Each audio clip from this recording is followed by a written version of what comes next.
Yeah, we can get started. The actual presentation, the actual PowerPoint presentation for this paper is a lot different than what the paper is about, right? So I asked Wuchi to send me the PowerPoint because I really like the PowerPoint.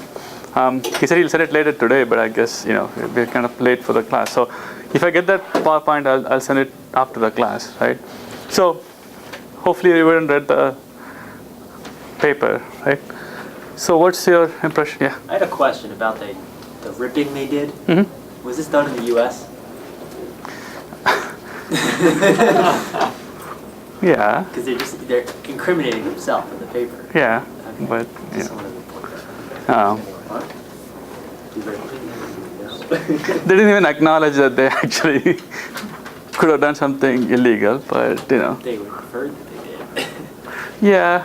So actually, the actual talk he gave was on using a high definition camera and using those streams, right? So since then they've moved on to actually doing a high definition camera. I think they have a camera pointing towards some square in Portland, I think, and they were trying to capture all the people moving through in the thing, and they wanted to do something with that stuff, right? So no, the actual presentation didn't have the this movie, and they make a big deal about doing HD, but the actual paper never talks about HD, right? Because they only used DVD quality, right? I think one of the goal was to actually have multiple cameras stitched together to form larger than HD TV kind of stuff, and then how to send the data through, right? So it's kind of unfortunate because the paper doesn't do as much justice to what they actually did. But I only sent him a note late last night or this morning, so we don't have the stuff, right? So anyway, so does anyone have comments other than? So was it easy to follow? I mean, like we didn't go through enough. I don't know if you went through enough stuff about coding for you to understand the different techniques that they were trying to work on, right? So they're trying to solve a problem which must resonate to most of us more than it did even a couple of years back when they were doing this stuff. How many of you actually bought a video or something from iTunes, digital form? Movie? I tried out. Tried it, okay. It's all right. It's not great. The quality sucks. It's worse than a DVD. It is. So they've been giving out like free.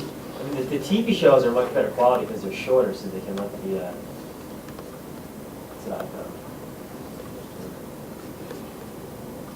Yeah, they had all the free stuff.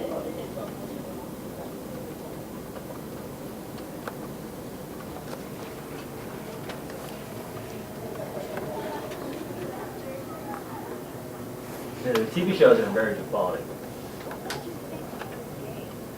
They should be HD. What TV show is that? Oh, is that any good? Huh?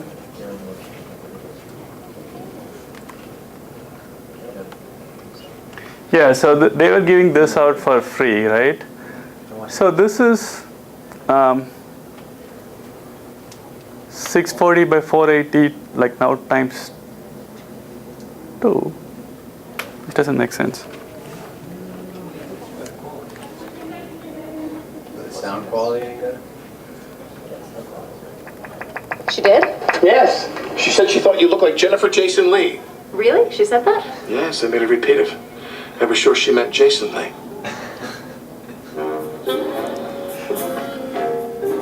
So, would you consider? This is Pete's wedding ring. I want. What? So, would you consider this quality to be bad enough to not purchase or purchase this thing? Oh, this is fine. Right? Yeah, I think it's good enough for. I mean, obviously you can see the compression artifacts, but it's good enough, right? Well,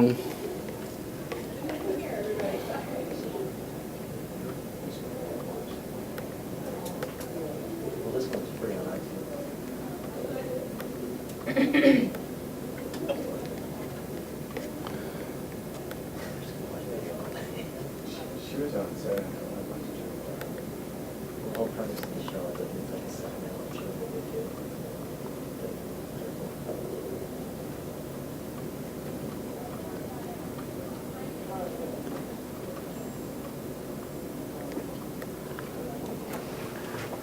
Okay, so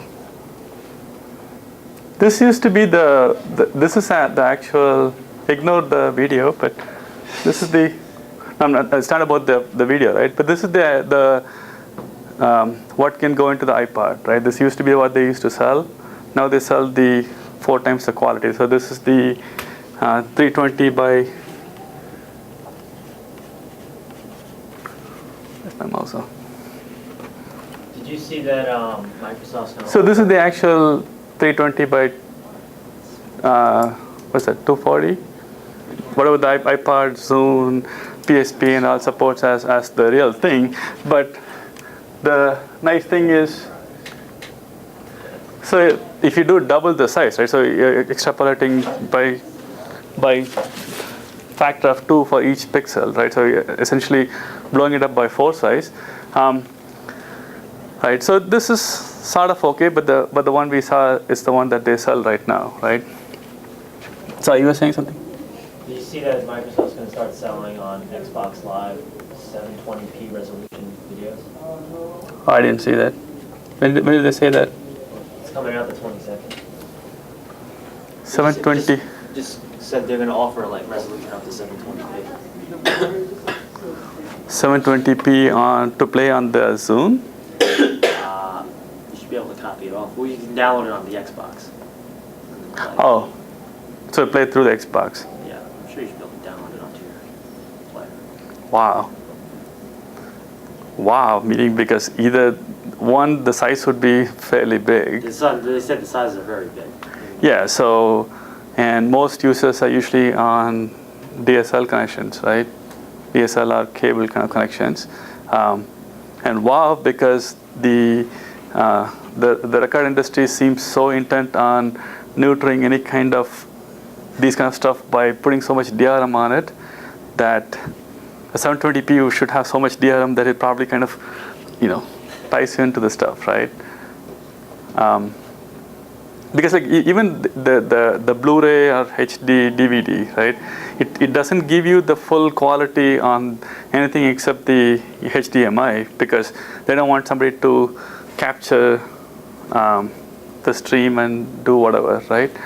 So it'll be interesting to see how the 720p is done. It seems like the Apple model is like it is DRM'd, but it's kind of easy to break it, and they don't seem all that intent on making it so hard that you. It's probably just there to humor the recording industry. Yeah, but so I mean, we don't talk about DRM necessarily because that seems like a pretty weird thing. And one of the things that bothers me about the Zune is the Universal gets paid every time you buy a Zune, right? That's what they wanted to do with the iPod, but Apple wouldn't want them. Yeah, but like the first company to actually let them do that. What? Who gets paid every time you buy a Universal. Really? They made a deal with the hardware. Because assumption is most people are putting stolen songs, so they get paid. So I wouldn't mind if they say once you get paid, you can rip all the Universal artists as you want because already you're paying the tax, right? But they're not saying that either. So. But then you can feel guilt-free when you do rip all their songs. You can be like, oh, this no, is a Universal it's still song. illegal. Oh, well, so what? You mean it's for your own conscience. You can feel better about it. But your conscience should still know it's still illegal, right? The same for the DVD, right? So you can buy the data DVD, data CD, data DVD, or audio CD or video DVD, right? If you buy the audio CD, it's exactly the same as the data CD, except you pay what do we call tax or penalty to the recording industry, right? So if you buy the audio CD for burning something, then you already paid somebody for buying this thing, right? So you should be able to rip whatever you can, but no, you can't because it's still illegal to rip it either to the audio CD or the data How's CD. it illegal to have that kind of a tax on it then? Hey, you can still. I mean, you're paying it, right? But I know Canada, it's actually all everybody pays, but here only if you buy the audio CDs.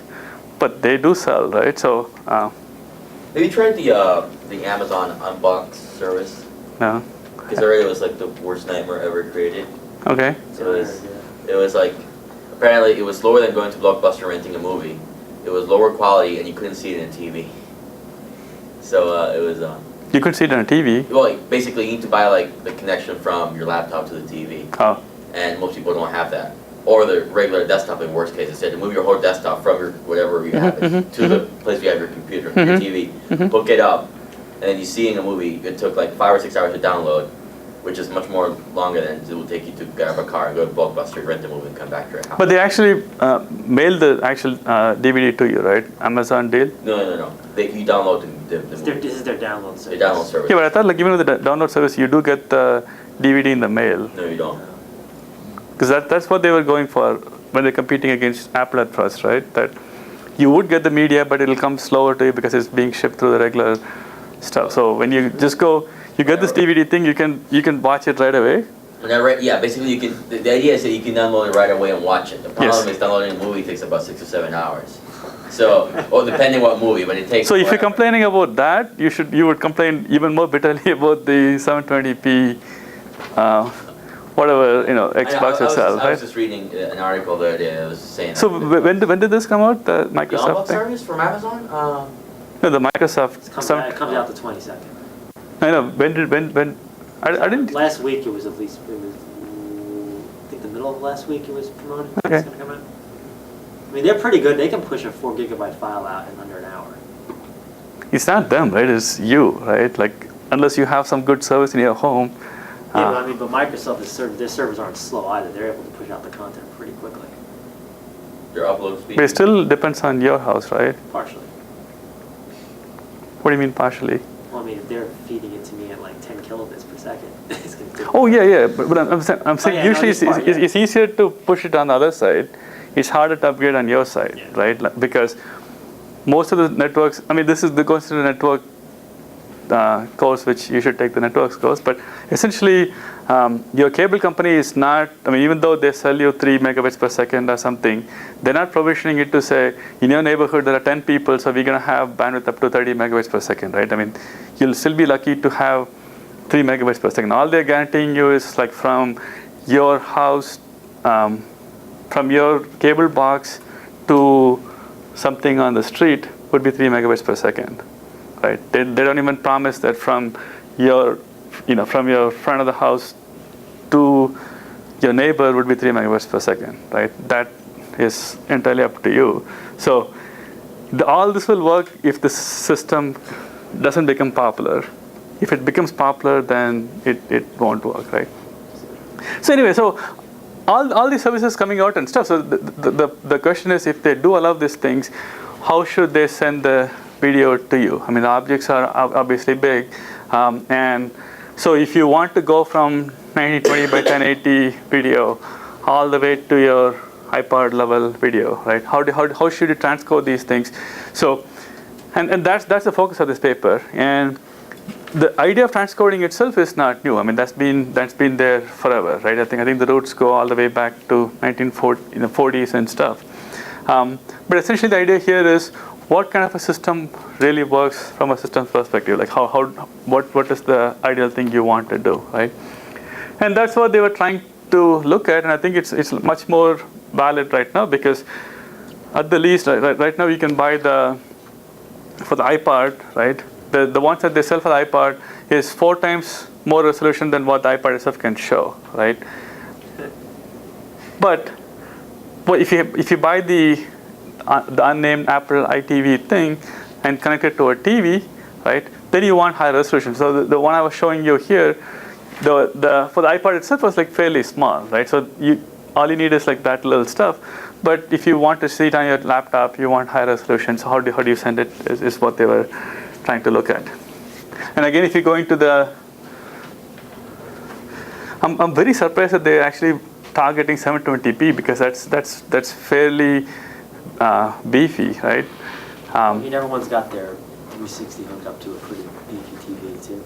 Oh no, I'm not worried about this part. I'm worried about the how do you get it to your house part, right? I forget who was somebody was mentioning that the lecture videos for this class were pretty big, right? Yeah, you were complaining, right? But I downloaded it in Hesburgh Library, and it took all of 3 seconds because, I'm on the same server as you. It only took you 3. Well, it didn't take long. Like, Okay. it didn't, I wasn't sitting there like, waiting for the video. It was more like, it went really, really fast and... Yeah, but we're talking, all the services you're talking, people who are in a home or something. Yes. Is it? I don't know how Xbox Live works for that stuff, but isn't it possible they could do peer-to-peer stuff if everyone's connected anyway? So that's the stuff that everybody, there's a whole bunch of research trying to figure out how to do it peer-to-peer, right? Peer-to-peer, if you look at, I guess he's laughing. Peer-to-peer, you would you talk about somehow magically you try to get from your peers and get this stream, but the practical implications are not exactly clear, right? One of the implications is you have to first find somebody who's willing to do this for you, right? And the other stuff is your upload bandwidth is lower than your download bandwidth, right? So you have to have some incentive for your neighbors to do the stuff for you, and you have to worry about the upload bandwidth and all those things. So there are research projects which are trying to solve this problem from a research perspective, including some of the visitors who come here. But I think the real challenge is how to make a business model out of it, right? How to make it such that what's the business model for it, right? I think at this point the bottleneck is really not at the head end, right? Apple can afford to upgrade its network to send the contents to you. Your real problem is get to your house, right? And peers should help because so hopefully you can get the content from your neighbor living next door than somebody else, which may help if you're say for example Comcast. So at a high level, right? Like I'm abstracting it to like a gross level. So let's say this is a home, this is a home, and then let's say this is Comcast, and then it goes to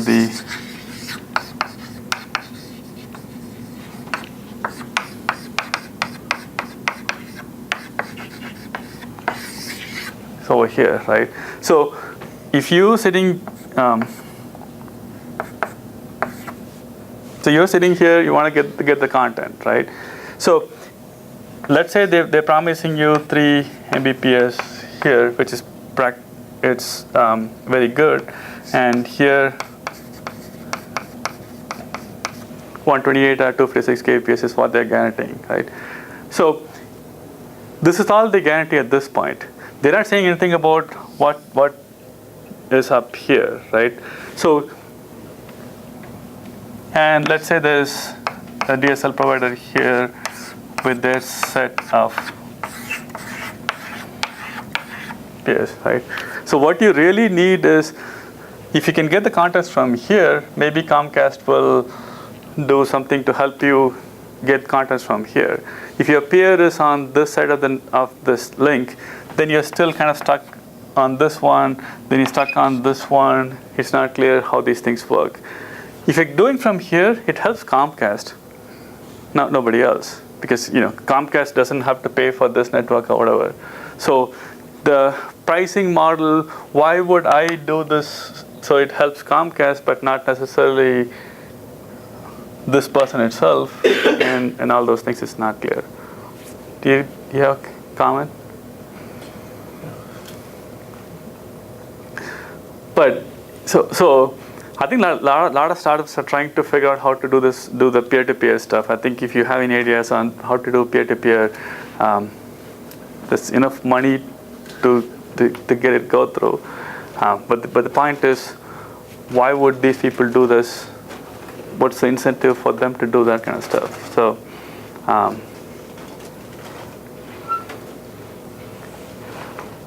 there's rumor that Apple is going to do that through your iTunes, or it's going to send your updates and stuff through this peer-to-peer kind of stuff. But so it's fairly trivial for Apple to upgrade its bandwidth to send as much as they want, Apple or Microsoft, right? Yeah, it's going to cost money, but since these contents you're paying, it shouldn't be that big a deal. The problem is here, even if you pay, you don't have the leverage, right? So this is again goes to networks class, but how many of you actually read the agreement that you got from your cable, cable or DSL, right? The network side, right? How many of you actually read it? Read the whole thing. I'm not saying like read the whole thing, but I'm saying like how many of you read it enough to understand what they're promising you when you get they have different tiers, right? Like, you can get 768 or 3 megabytes per second or something. Like right? that's the max theoretical that you could get, but you may never get up to that ever. Yeah, but even beyond that, right? So like, yeah, so the bottom line to me is, yes, even if you assume it's 3 megabytes per second is the max, right? What link are they guaranteeing, right? Obviously, they're not guaranteeing that from here to here you're going to get 3 megabytes per second, right? Which is too much to ask, right? So what are they exactly promising, right? From all I can tell is they promise from here to like here is 3 megabits per second. Well, Right? like back home, they promised me 10% of my maximum internet connection. That's what they say. At any given time, the only thing they guarantee is 10%. So if it's, I don't know, 1 megabit, you only have 100. Yeah, but like 100 to where, right? Because so if you take cable, right, like from your house, there's something comes in and there's something on the street. Right? So let's assume this is the street level, right? It's the street, right? And then it goes from there to neighborhood and goes on to like other complicated stuff, right? So all I can see is like they promise from here to here, they can promise something, right? I never seen any guarantees which says from here to your out of your neighborhood you get something, right? So the best place to be in if you have DSL, cable is to not live with other students, right? So all the students are going for the same thing, right? They're trying to fight with the same street level stuff, right? It's best to go to a place where everybody else around you is completely technology clueless, right? Right? I don't think they even guarantee anything because a friend of mine has DSL from Verizon, and one day his bandwidth just dropped in half, and they complained and they came out and checked things, and they were like, "Oh, we can't figure anything out." And they just, it's even, slow speed to their local neighborhood. They just don't care at all. The worst part is even if you care, and even if you say I want to pay more, give me the service that I want. Like I don't care about 3 megabits per second, but give me some sort of a guaranteed something, right? I could never get them to commit to that, right? They're willing to sell you this theoretical 10 megabits per second, but even if you say I don't want this much, I want you to guarantee 256 kbps guaranteed, right? But they can't, right? Actually they do. That's the commercial side of it. So if you look at the commercial pricing for all this stuff, 256 per kbps would be $300 a month or something, right? But you have to be commercial. You get all the static IP and all those things. But so this part is very hard because like I have very low opinion of these providers, right? Because they don't seem to care, and pushing these services seem like a bizarre thing. Especially, I'm very surprised at the sound. So what do you use? I use the canopy that Notre does. This is another story because I couldn't get DSL because the DSL in my neighborhood was too full, right? So. Sorry. So, but that's not the crazy part. So the crazy part is you have to call SPC, and they'll put you on the list because we do qualify for DSL. So they put you on the list, and then they run the test, and they find that the capacity on the unit right next to my house, it is all full. So you call, they send you the free modem. Somebody does a check. They find out that I can't do this stuff. But they don't maintain a list because the list is apparent. There are too many people who want the service, right? So they don't put me on the list. There's no list. So you have to sign up again. They'll send you a DSL modem. Another one? And then they find out, no. So you keep getting modems? Yes, because it's not my fault. But you can't complain that I already have a modem because you're supposed to use the latest modem that SBC sends you. Even though the previous modem only came to you 2 weeks back, but that's a separate order. They don't have any control of it, right? So you have to get the modem to get the service. Otherwise, you have to pay a penalty because it's your equipment and you're off the thing. So They charge you not to use their stuff if you don't want to use their stuff? yeah, so you have to get the modem again. They come back, and so the kicker is at the end of the so when they tell you that we are sorry, the link is too full, we can't do the stuff, and after that they say have I helped you, the usual how did I rate my service and stuff. What's the last thing they say? Now we are running a promotion. If you get DSL for $19.95, you can get the service, right? So I'm like, but you just said I can't get the service, right? But they're like, but this is a separate part, right? I mean, so that part is transaction over. Then they're supposed to sell you the service. So she'll ask you, do you want to sign up for this DSL service? And I said, yes. So they sign up again, send you the DSL, and we did this for 3 or 4 times, and I got sick of this whole collecting these boxes. So It's just on them on the eBay though. yeah. You need modems. You can make a good business out of it. You just keep calling them and just put them on the eBay and see sending and sending. You probably could, but I was just so whenever somebody says the DSL revolution is all happening and stuff, I have a very low opinion because I live in Granger, so I don't know how many have been to Granger, right? So Granger is sort of the well-off neighborhood for this whole area, right? So if I were running a business, I would say those are would be my target, right? Not I won't probably go to the projects or something, and I would try to go to this one, and I would try to upgrade this whole setup so people there can get the service, right? They say very proudly that we have so much demand there that we don't maintain list because we just can't keep track of it. So you have to keep calling, right? So then they run the promotion because it makes no sense, because you would think that you would say it's $45, no promotion. I would think that capitalism, the way it works is when you have that much demand, they would say it's $50, it's $60, it keep going up, right? But no, they keep running. So we keep getting those junk, the promotion stuff every day. It's like, oh, it's $19.95 now. It's like $9.95 if you get DSL and phone and all those things from us, right? So there's one arm which is trying to sell these services. There's another arm which does not have these links. So the other crazy stuff is, if you do have fiber near your house, within 2 miles of your house, you're not allowed to have DSL. Why? And you're not even allowed to have the fiber to your house. So if actually the fiber drops in your house, I can't take the fiber tap from that fiber, right? So they're actually trying to have fiber go to every house, right? But right now, if the fiber was to drop in near your house, you're not allowed to hit DSL. You're not allowed to get the fiber either. What? But they said that's the law. So I'm like, so somebody actually makes a law, sits there, they debate this stuff. They're like, okay, so if there's a fiber to your house, you're not allowed to have DSL, which makes perfect sense. If they say you're not allowed to have DSL, you have to get a fiber because it's already dropping in your house. All they have to do is get it from that point to your house, right? But they don't actually. Maybe they don't sell DSL, the fiber, but you can't get fiber either. So the first thing they ask you is is there a fiber near your house?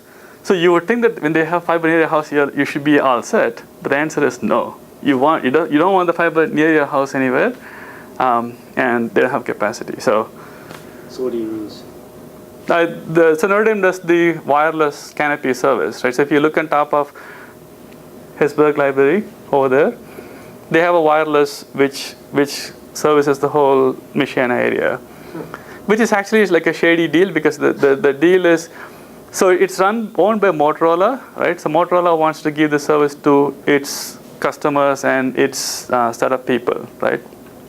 So Motorola they have tower one in Hesburgh, one, and if you go to Granger, there's a Martin's right next to it. There's a big cell tower, like a really tall tower. And if you go to the airport, there's one long tower. So they have these few towers. So they work with the airport, they work with whoever owns that tower to put this thing so they can give service to their employees. So the way they deal with the local stuff is so they barter with airport to say, if I can put something on the tower, then your employees can get service. As that seems fair, right? So eventually they had to get out into the internet, right? So they need somebody who can service the internet. So guess who they found who will carry the traffic for the Michiana through their stuff? because somebody higher up wants to use the service, and they couldn't get the service in Granger, so all the traffic goes through Notre Dame. So I would think that means that we should get it for free, but no, we pay like $45 or something. What? Do you have like a wireless card? You can just walk around wherever you want with it? No. So it's a service called Canopy. So like on your roof you have like a little antenna. So it has to have a line of sight with the tower. And it's not that fast, but You're paying $45 a month? yeah, which seems like a really shady deal because like Notre Dame is doing this side deal on the side, right? Which is all the traffic going through Notre Dame, which seems okay for me, but it's also doing that for if you work for like say the airport, right? You're getting the service and you're sending the packets through Notre Dame network. How much are they getting paid? I don't know what the financial stuff is, and apparently the guy who pushed it is fairly high up in Notre Dame, right? So nobody wants to like figure out what. So the guy who was installing it said, this guy is like using like 3 megabits per second continuously, and I have no idea what he's doing, but he or she is doing, right? But so anyway, so yeah, sorry. Oh, I was just going to say porn. That's probably what he's doing. I think he's a CTO of Notre Dame, so I don't think he officially wants to do porn based downloading 3 megabits per second all the time, right? So He might. I mean, maybe that was his official. goal. That's not Officially. So anyway, Just as a side note of that system of canopies, they did it. My school had 2 campuses back home, and they needed one of the one antenna to connect them. They need a high place, so they got this hill around the city where there's a lot of really expensive houses. So they asked a student if he could lend his house to put the antenna in exchange for internet. So he said yes, we can do this, and he got free internet. And apparently one day the housekeeping staff went around and just turned off whatever electronic device there was. So the school goes nuts. They had people at both sides just working like 3 days straight trying to figure out why the connection wasn't flowing through. And then they decided to call the house and go like, and they even talked to the housekeeper and go like, can you tell me if it's on? Oh no, I had to unplug it to do some cleaning. well, this is how they did cable in India. Like cable came to India like late. I mean, right after I left India, like 90s or something. There's no regulation or whatever. So basically, what they do is like they run a cable to your house. It's a true peer-to-peer system, right? So if you sign up for cable, you get a cable to your house, and it's not buried or anything. So it actually goes through whatever. And then if she signs up, so if you had signed up, then you basically run the cable from your house to her house, and you put an amplifier or something in your property, and then you pay for the electricity to run this stuff. And in India, electricity is very expensive kind of stuff, right? So people are always trying to turn off switches, but she's entirely in your mercy, right? And then she will do that to other people. So there's all these cables like floating around with power by you, where people are like busy. Actually, they don't want to pay for this cable, right? So they're busy turning off this stuff, right? There's no monitoring or whatever, so it's like this purely peer-to-peer kind of stuff. That's what you do what our family did. What? We didn't get cable till a year ago. Okay. Not because of that. But right now it's more organized, right? Like right now they have some, but when it first came out, it was like entirely peer-to-peer like this, right? So you're completely at the mercy of these people who are ahead of you. So if they're kind of very strict about turning off stuff, so they. So you could turn off the whole network? Yeah. If you call to complain, they don't know where in the whole chain it broke. So you're like. So you'll say, oh, okay, they don't have to pay next month, right? But they're only getting free stuff. I mean, this is the 90s where all the channels were free, or they're only giving free channels, right? So we used to see like German TV and like Polish TV or whatever because it was free. So the guy would be like, okay, you don't have to pay anything for this month or something, right? But I mean, I don't think it's true anymore, but it is still the peer-to-peer kind of stuff, right? Anyway, so none of that relates to this paper. It relates to networking, but unfortunately, I'm not teaching networking right now. Right.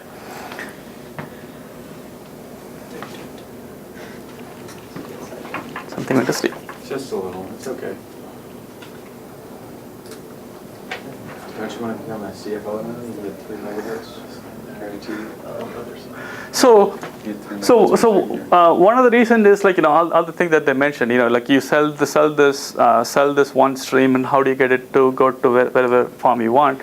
The other reason is if you're trying to stream it, how do you adapt it online to make it go lower, right? So that's another way to look at this project, look at this stuff. So if you have streaming in whatever quality, and depending on your network, how do you transport it on the fly? And also in terms of the project that these guys are looking at, which is, if you have to lose something, what do you lose? How do you do this kind of stuff, right? So if you have to go from higher quality to lower quality because of losing something, and they're looking at different ways of doing this, but the largest scheme is one size does not fit everybody, right? It sort of worked when everybody had like TV or something with one content, but now it's all these different stuff, and it's much more interesting right now because you can actually buy these things, right? So if you buy one for your Zune, or how many of you seen the Zune? I haven't seen the Zune yet. Just saw one, some kid downstairs. There was? Yeah. Wow. You seem happy? But he works for Microsoft. You what? He works for Microsoft. So. Oh, he has one? He had one out. Took it out. Really? Who works for Microsoft? I don't know his name. He's in our operating systems class. So whenever we're talking about different things, he'll always throw in the little Microsoft tidbit and it's kind of fun to hear, since he works at Microsoft and lives in South Bend. Well, he's gonna work. Yeah, he worked for them last summer. Yeah. Oh, summer. Oh, End summer. of the year, Jeff Smith. You think it's Jeff? Jeff Smith. Yeah. Okay. He's Okay. like goofy hair. Yeah, that guy. Okay. So, yeah. So if you, I would like to see this soon because I think It's like a brown brick. Can you like buy these things? Like I thought you could have like funds to like buy. I was wondering You if can would buy them. PS3 to see how it works. Well, didn't they just? Yeah, I would like to buy the They PS3. come So out how? Friday. So how many of you have like Xbox 360? Or I'm guessing nobody has PS3, right? You can't get one. Can't get it yet. Yeah. Friday. If Okay. you want to stand out in line tonight and wait till tomorrow. I hear that it's not even gonna matter, because most stores are not gonna get more than like half a dozen or so. They keep having the shipments every like day. Yeah. It seems. Yeah, it's. And they keep. I even kept reading about PS3, but apparently having a lot of trouble with the code. Like apparently it had backward. What's the word I'm looking for? Compatibility. And like 200 games wouldn't run on the new PS3. They have problems with like the video and the audio. So they're putting this new update to the firmware online. You can download it from like on Saturday or something. So that's why they're doing it this way. But I don't think anybody should expect that it will be backward compatible for all the games that were ever made, kind of thing, right? well, yeah, the thing is, you're gonna make it backward compatible with 2,000 games. So. But they put in like a PlayStation and a PS2. Well, it's just that they tell you it's backwards compatible, and the reality is. But also they also say that I'm saying like, but you can't have expectation that it will definitely play. Brand new technology. Yeah, I mean I don't think anybody should say, oh, I can buy this so I can run my Galaga or something, right? I'm like, I had this from PS1. I don't know if this was there a PS1. Yeah, I had this from PS1 days, and I stood in line so I can now play Pac-Man, right? I What they hope. are going to do is they're going to they'll let you play PS1 games on your PlayStation Portable. Okay. So you'll download it to that. Okay. Because they don't want to emulate it on the PS3. And I've heard I heard this the Wii though is apparently a lot of fun. I've heard a lot better comments about the Wii than about the PS3. Nintendo Wii. Motion sensitive. I think the problem with PS3, like at least before when there was like, so one of the conferences we had somebody from who was working on PS3 from the research side, like this was like 2 years back. He wanted to do a demo, right? But the lawyers would not let him show the demo unless he can project at full HD quality, right? 1920 by 1080p projector, right? So for example, this one would say it's taking it, and then it'll downsample it back to 800, 600, right?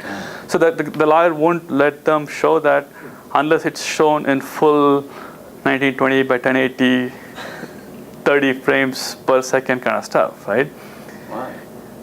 So when people say that it doesn't look all that different, right? I suspect most of the problem is, it shows that your TV is crappy. I mean, right? I mean, I don't know how many of you have a TV which can do full stuff, right? I don't know anyone that's gonna. The CRT. What? I got one of the old CRT TVs. Yeah. So if your CRT TV cannot do justice, obviously your V will look better, right? And not that Sony has any control once you buy the stuff, but so if you have is a normal TV, then V is designed for that, right? Another question is, out of the Blu-ray and HD DVD, is the quality the same in both? No, Blu-ray is supposed to be better. Better than HD Yeah. DVD? Yeah. Okay. Is it quality or capacity? Capacity. So the codec can actually, I think Blu-ray can operate at 48 megabits per second video at the full rate, right? So that camera can do 19 megabits per second of MPEG-2.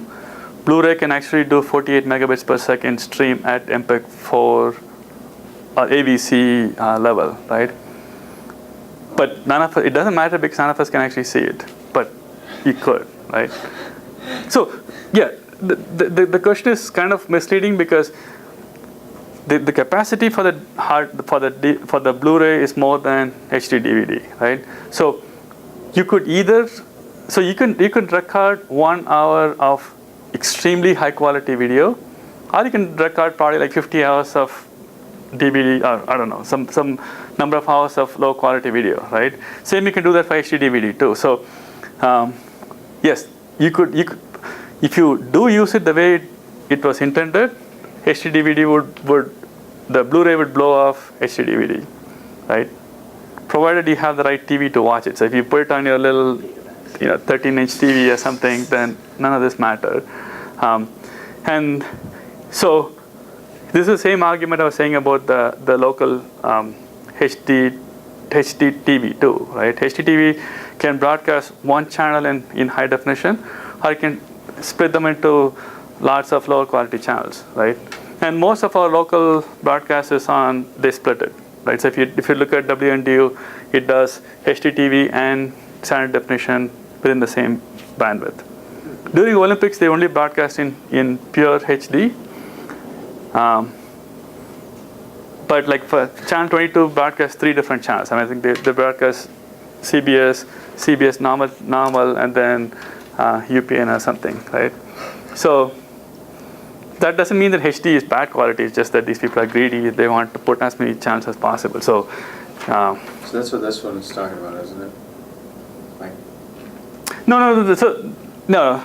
So but that's a different technology, right? So the way they do that is different from what they do here, right?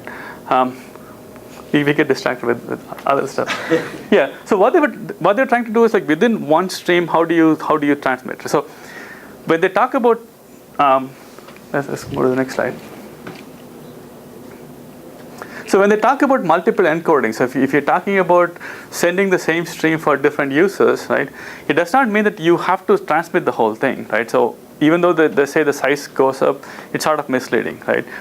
Because there's no reason why you would want on your client receive a HD and a normal broadcast if all you can watch is a normal.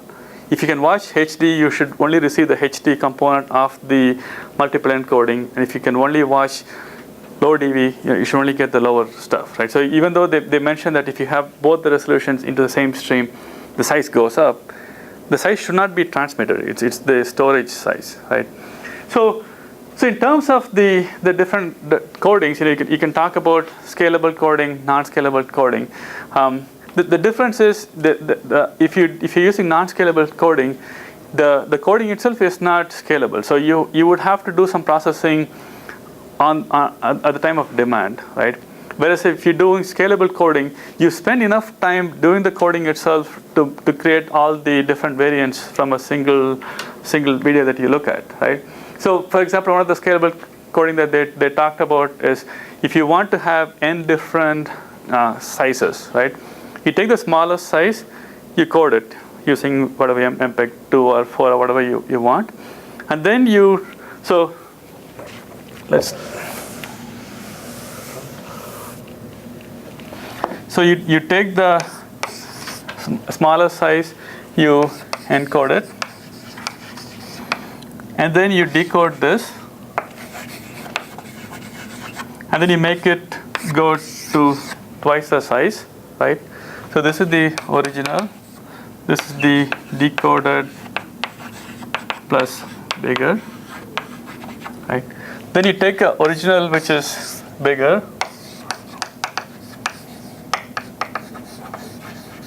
you find the difference between these two, the ones that you took the small original, encoded, decoded, and made it to a bigger size. You find the difference between this, and send that, right? Right. So you transmit the encode plus the diff between this and this, and then you keep doing this forever, right? So this is scalable because it takes you a while to do this, all this encryption and stuff. And one of the things I notice is the difference between this and this would not compress as nicely because it's all noise, right? Because there's only difference, and difference is high frequency, right? But once you finish all this stuff, and when you store the stuff, you have this original, and then you have original encoded, and then you have the different channels, right? So on the receiving end, so if you only wanted to send this quality, you just send this quality. If you want to send, which is the next level, you send the encoded and the difference, and the receiver would have to decode it, make it bigger, apply the diff to get the better quality stuff, right? So in terms of storage itself, you only have the storage. You have the encoded, the smallest encoded stuff, plus all the diff channels. So if you want to go from here to the full HD stuff, you may have to go through many steps, right? So for you to play back, you have to go through all the steps to get to the full content you want, right? Whereas the non-scalable one, you would say, this is the original, you encode it. This is the next original size, you encode it. So you have multiple encodings of the different sizes. So if you happen to want this next size, then that's probably a good way to go because you just get it on the fly. But if you want something which is not here, then you have to do it on the fly. So if you wanted something which is beyond this size, you would have to encode it on the fly. Or if you want it in the middle, you have to do it encoding on the fly, right? Encoding on the fly, a simpler approach is to uncompress the video, do what you have to do, and then recompress it back, right? And that's simple but horrendously inefficient because you have to decompress everything. So if you remember the DCTs and all those things, you have to convert back from frequency domain to spatial domain, do whatever you have to do, and then encode it back, right? So if you're many of you, when you did the coding, you found that it takes 10 times real time or whatever, then you'll pay all the cost, right? So that's one way of doing it, moving it back and forth in the domain. And plus it's lossy. So every time you go back and forth like this, you lose quality, right?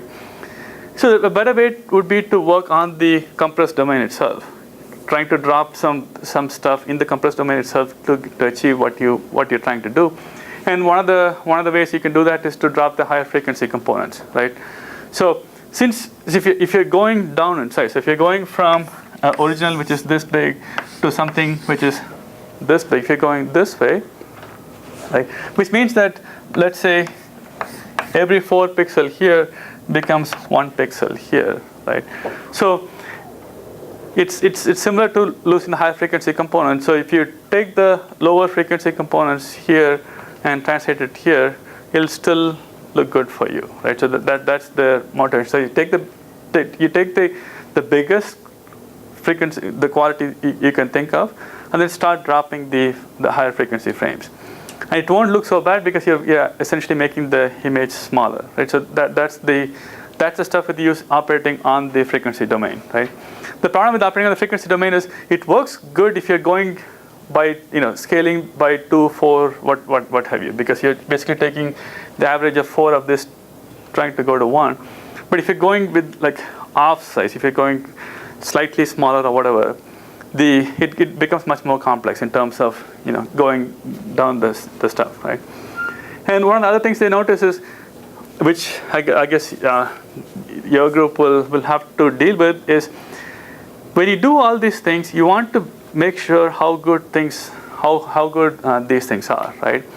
And there are a number of different ways to figure out how particular transcoding works. So if you take this particular stream, transcode it to this lower level, you want to see how good this is compared to something, right? Compared to something, right? So the ideal solution, I think, is to have human beings test this out. So you have somebody look at this and say what they think of a particular approach. There's an approach, there's one approach, there's another approach. They want to see which one is better, right? And human studies are horrendously complex and horrendously expensive, right? So for example, you have to make sure that which kind of touches on your V versus PS3, right?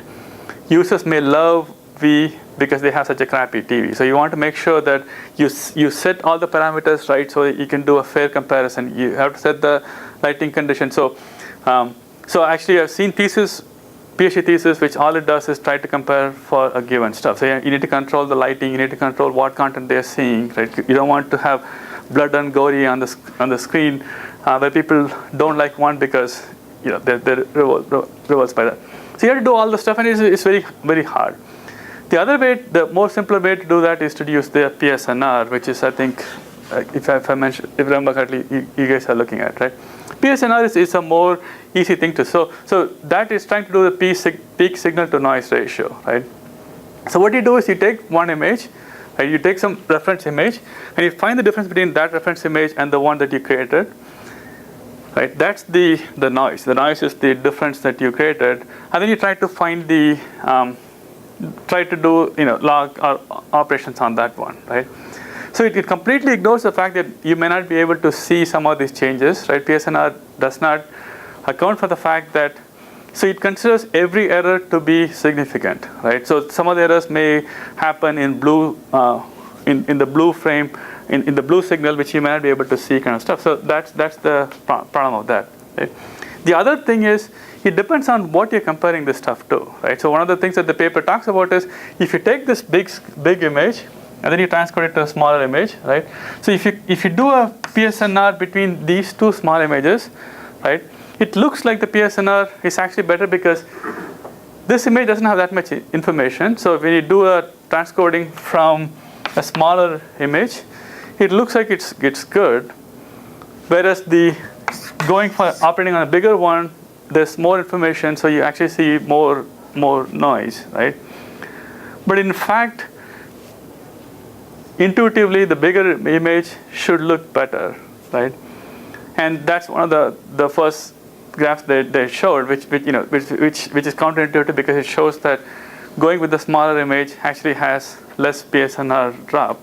And that's true because the PSNR does not start with how much information content. So if you have no information content and you lose a little bit of information content, that looks better than if you have a lot of information content and you lose a lot more. You can afford to lose some more. Take into consideration the number of pixels. They don't. The first picture they don't, and then they account for that in the second set of graphs, right? Isn't that why it's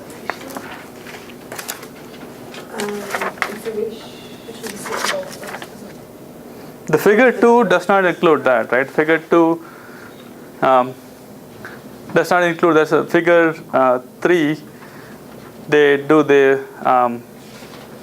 compare it to the right image, not the original image, right? And again, this depends on what kind of scene that they're looking. So if the Italian job has a different set of stuff than the French movie, so it depends on whether there's a lot of action or whatever. Because that goes back to the how good the things are in predicting, whether it's how good MPEG works in general, right? So you can either go with this scalable model, or you can go with the non-scalable model, either by doing the uncompress, change, recompress, or working in the compressed DCT domain, or so changing the motion vectors or something on the domain itself and trying to get better encoding, right? And in terms so the paper does a good job of articulating a whole bunch of stuff. And I think somebody mentioned that they keep. Did you guys mention that they keep repeating themselves kind of stuff, right? So when he actually did the presentation, it was completely different talk because he was talking about the high definition stuff. So unfortunately, he does not have it on his web page. Let me see.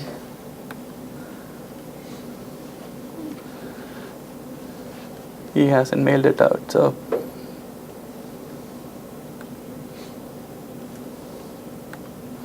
And these kind of studies are horrendously hard because it also depends on what kind of a movie you're seeing, right? If any of you watch like the satellite HD net or Discovery HD, they have this program called Sunrise HD. I don't know how many have seen this program, right? How many have heard of this program? So Sunrise HD is a very soothing kind of program. All they do is they point a HD camera at some place, and then you watch the sunrise, right? Trivial, right? So it like hopefully it'll be For how long? for an hour. Wow. So I think they do some things to of course it's edited, so of course it's so if you notice right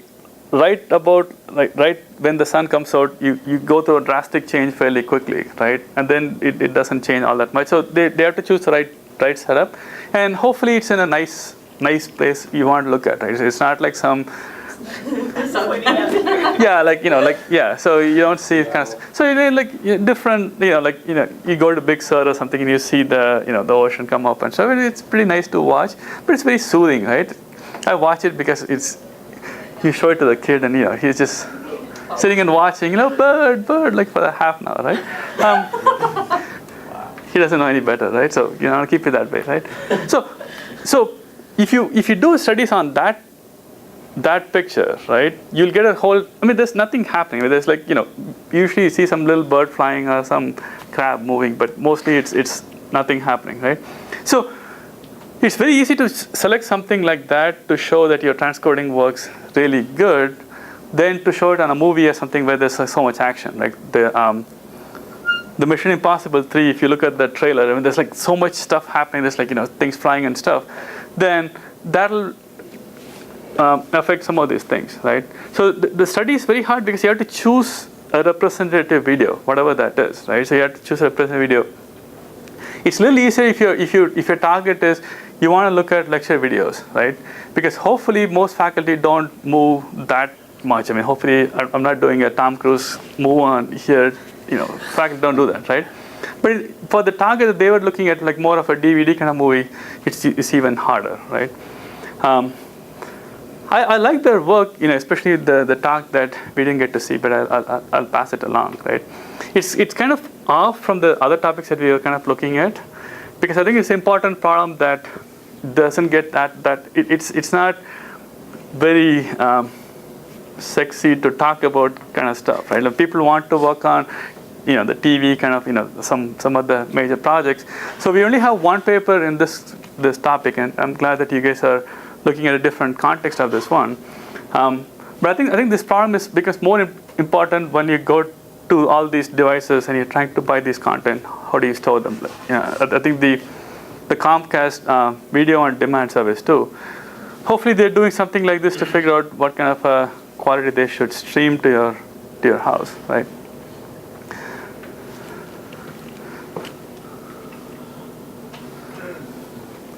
So some of the observations that they make are fairly obvious if you think about it.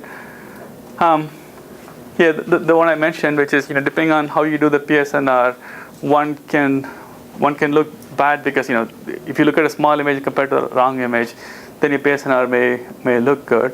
Some of the other results were counterintuitive in terms of how big this object gets. They tried to look at how big the object gets, or for a given object size, what transcoding should you go with. And as you would imagine, one stream for everything it's not efficient. Even though you would assume that the main thing about MPEG-4 was it's completely scalable to any size you want, right? Actually, the paper does not talk about MPEG-4, even though they claim that that's one of their goals in this paper and other papers, right? So MPEG-4 is supposed to be that you can have HDTV signal and then you can transcode it to any which way. And some of the other options, so if you're doing the DCT transcoding, things that you would like to do, if you want to get rid of the higher frequencies, you can't get rid of it by removing it. You have to get rid of it by zeroing it out or putting something there. And that affects how this algorithm works, right? How the algorithm really works, right? And that's important factor. So if you get deep into these things which seem obvious may or may not really work out, right? So for example, like one of the schemes that they were trying to do, which I'm not sure if you guys still doing that, right? So if you take the image, you were trying to do this one, right? You're going to go with this to 1, this to 2, this to 3, this to 4. So you're creating 4 different images, right? So can you think of a way why this will fail? And again, you're going to go do this, right? So essentially, you take the whole image and then you take these pixels of this image and you're going to make it into like 4 images, right? And so on, right? So you take this large 16 by 16 image and you create 4 by 4 images, and then you hopefully encode each one of them separately and then transmit it. That's what you're doing, right? So knowing what you know about MPEG and all those things, can you think of ways where this would be really bad? Bad how quality wise? Define bad for you. What we did notice is that the size, if we hope to be much smaller, is not. In fact, I think it's just a little less than the original rate. So you mean like this is let's say x1, x2, x3, other one is x4, and let's say this is y, right? So you have y. And y equals 1.2x1. Y equals 1.2 times x1. Why? So I'm asking others why. I'm hopefully you guys would have the answer. And so each of the subframes is Just a only a little little smaller. smaller than? Yeah. Not the frame, the whole video. Oh, yeah. Right.